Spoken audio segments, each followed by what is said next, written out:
안녕하세요. 경제를 말하다입니다. 오늘은 갤럭시 언팩이 코앞으로 다가왔지 않습니까? 그러면서 오늘 제가 아는 단골 핸드폰 판매업자가 있습니다. 그분께 특별히 요청을 했어요. 그래서 갤럭시 S22 전 모델의 목업을 입수를 했습니다. 목업 사진 및 동영상과 함께 마지막으로 다시 한번 갤럭시 S22 전 모델의 스펙 및 여러 유출 정보들을 한 번에 실기와 함께 정리해보는 시간을 가져보고자 합니다.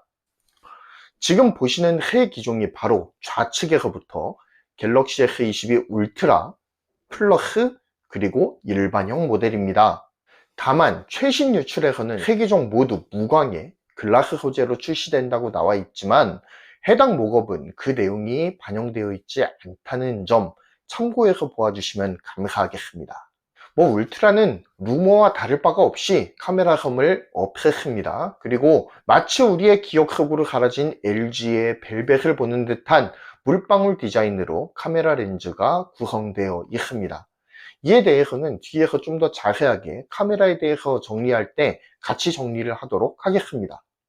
자, 옆에 두 기종은 S22 플러스 모델과 일반형 모델입니다. 언뜻 보아서는 갤럭시 S21과 유사한 컨투어 컷 디자인으로 구성되어 있음을 볼 수가 있는데요. S21 시리즈가 마치 카메라 섬과 본체가 일체가 된 듯한 느낌을 준다면 S22에서는 확실히 본체와 카메라 섬이 약간은 분리된 듯한 느낌을 주는 것이 사실입니다. 그리고 S 시리즈 특유의 둥근 모서리를 확인하실 수가 있습니다. 반면 울트라의 경우에는 노트의 각진 디자인을 그대로 계승한 모습을 보실 수가 있죠.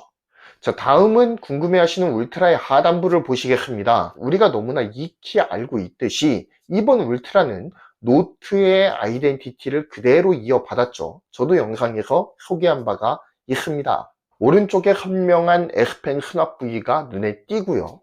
오른쪽에서 왼쪽으로 S펜 수납부, 스피커 홀, 그리고 C타입 충전 단자와 마이크로 구성이 되어 있습니다. 옆면을 보시면 정면에서 보았을 때 볼륨키와 전원키가 모두 오른쪽으로 구성이 되어 있습니다. 반면 왼쪽에는 아무런 버튼이 없죠. 다음은 플러스 모델입니다. 역시 오른쪽에 볼륨키와 전원키가 있고요. 주목해서 보셔야 할 부분이 바로 카메라 섬 부분인데요. 앞에서도 말씀드렸듯이 카메라 섬과 본체가 확실하게 구획이 분리되어 있는 듯한 인상을 주고 있습니다. 더욱 중요한 것은 아이폰에서나 볼 수 있었던 카툭툭티가 갤럭시에 등장한 모습을 보여주고 있죠. 와, 진짜 실제 목업을 보시면 정말 카툭티 살벌합니다. 전작 S21 시리즈는 카메라 섬의 안쪽으로 오목하게 카메라 렌즈들이 들어가 있었기 때문에 카툭티가 그리 심해 보이지 않는 효과를 주기도 했습니다.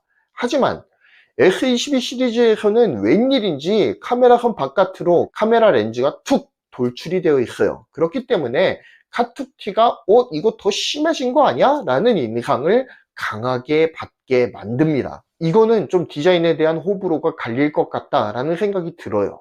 하단부는 울트라와 대동소이하지만 S펜의 수납 부위가 없죠. 다음은 S22 일반형입니다. S22 일반형의 가장 큰 특징을 뽑으라면 한 손 조작이 가능할 정도로 콤팩트한 크기를 들 수 있을 것 같아요. 전작보다 디스플레이 크기를 살짝 줄여서 아기자기한 분위기를 연출을 했습니다. 하지만 역시 갤럭시 S22 플러스와 마찬가지로 카메라 섬과 카메라로 이어지는 돌출부는 정말 적응하기가 어렵습니다. 그냥 바닥에 놓고 한쪽을 눌러보면 심하게 달그락달그락 거려요. 물론 요즘은 들고 사용하는 인구가 많고 혹은 거치대에 거치해서 사용하는 경우가 많죠. 하지만 바닥에 놓고서 사용할 경우가 그리 많지는 않지만 그래도 만약에 바닥에 놓고 사용을 한다면 케이스를 끼우지 않으면 심하게 달그락거릴 것 같다는 생각이 듭니다. 저는 S21에서 이 컨투어 컷 디자인을 통해 카툭티 문제를 어느 정도 극복을 했구나, 디자인적으로 그렇게 생각을 했었습니다. 그런데 한 세대 만에 이렇게 퇴보할 줄은 정말 상상하지 못했던 것 같아요. 적어도 카툭티에서는 말입니다. 다음은 실제 모습을 하나하나 살피면서 카메라 스펙에 대해서 잠시 정리를 해드리겠습니다. 먼저 가장 기대를 모으고 있는 갤럭시 S22 울트라 모델을 살펴보자면 가장 위에 12메가픽셀 f2.2의 망원 카메라가 탑재가 됩니다.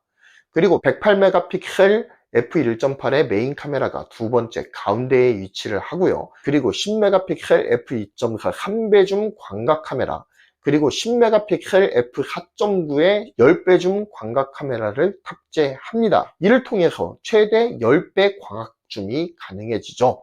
그리고 망원 카메라를 제외한 108메가픽셀 메인 카메라, 그리고 10메가픽셀 광각 카메라 두 개에는 OIS가 탑재가 되죠. 그리고 레이저 AF 센서가 설치가 되었기 때문에 빠르게 초점을 잡을 수가 있겠죠. 그리고 전면에는 40메가픽셀의 카메라가 탑재됩니다. 후방 카메라 중 가운데 108메가픽셀 이미지 센서가 탑재되는 메인 카메라에는 슈퍼 클리어 렌즈가 적용이 된다고 하죠. 이를 통해 플레어와 고스트 현상이 과연 해결될 것인가가 주요 관심사라고 합니다. 플레어는 카메라 렌즈로 들어오는 빛이 렌즈 경통에 반사가 된다거나 아니면 난반사가 됨으로 인해서 뿌옇게 흐리게 보여지는 현상을 말하고요.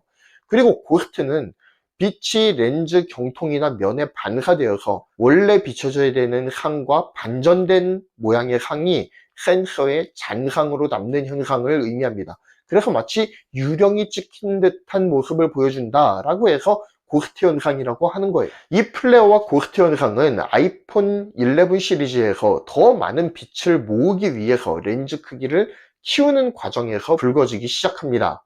이후 갤럭시 스마트폰에서도 경쟁을 위해 렌즈 크기를 키웠어요. 그러면서 이전에는 나타나지 않았던 동일한 플레어와 고스트 문제가 드러나기 시작합니다. 여러 가지 이유가 있겠지만 이 플레어와 고스트 현상은 투과율이 낮은 커버 글래스가 난반사를 유발하기 때문에 초래하는 문제라고 알려져 있습니다. 이러한 문제의 해결을 위해서 갤럭시 S22 울트라의 108메가픽셀 메인 카메라에는 슈퍼 클리어 렌즈가 적용이 되었습니다. 이를 통해 고성능 스마트폰용 카메라의 고질병으로 자리 잡고 있는 이 플레어와 고스트 현상을 꽤 준수한 수준으로 완화시킬 수 있을 것으로 기대를 모으고 있죠. 이어서 일반형 모델과 플러스 모델도 한번 살펴보도록 하겠습니다. 일반형 모델은 12메가픽셀의 망원, 그리고 50메가픽셀의 듀얼 픽셀 AF를 지원하는 메인 카메라, 그리고 10메가픽셀의 3배 줌 광각 카메라를 탑재합니다. 플러스 모델과 일반형 모델은 광각 3배 줌, 그리고 디지털 30배 줌 카메라가 가능해지는 것이죠. 카메라와 관련된 스펙 중 눈에 띄는 것이 있다면 메인 카메라에 탑재된 이미지 센서와 NPU의 연동을 통한 보정 성능의 향상을 들 수가 있겠는데요. 이번 갤럭시 S22 시리즈에 탑재된 4나노 공정 기반의 AP, 엑시노스 2200과 스냅드래곤 8젠1은 모두 인공지능 성능을 극대화하는 데에 주력을 했다고 보아도 과언이 아닐 겁니다. 그 결과 엑시노스 2200은 전작 대비 115%, 그리고 스냅드래곤 8젠1의 경우 전작 대비했을 때 133%의 NPU 성능 향상을 이끌어낼 수가 있었습니다. 엄청난 성능 향상을 이뤄낸 NPU의 보정 기술과 최신 이미지 센서의 픽셀 비닝, 즉 작은 화소 여럿을 한데 묶어서 하나의 픽셀처럼 인식하게 만들어 수광량을 늘리는 기술이 합쳐져서 디테일과 밝기 보정 성능이 한층 더 업그레이드가 되었다라고 해요. 이를 통해 더욱더 선명하고 원색에 가까운 사진 보정이 가능해졌다라고 보시면 될 것 같습니다. 이러한 보정 성능의 향상은 특히 나이트 모드에서 빛을 발할 것으로 보이는데요.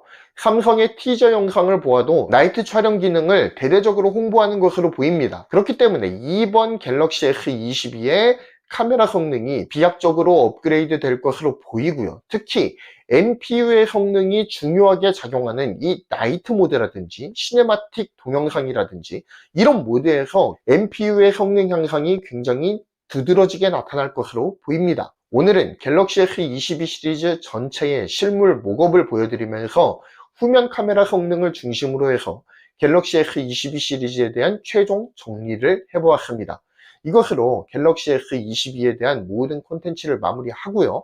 언팩 행사가 마무리되면 정리하는 영상을 따로 제작하여 업로드하도록 하겠습니다. 또한 갤럭시 S22 이슈가 지나가고 난 다음부터는요, IT와 관련된 기술과 경제 이슈를 중심으로 여러분과 계속적으로 만나는 시간을 가질 거고요.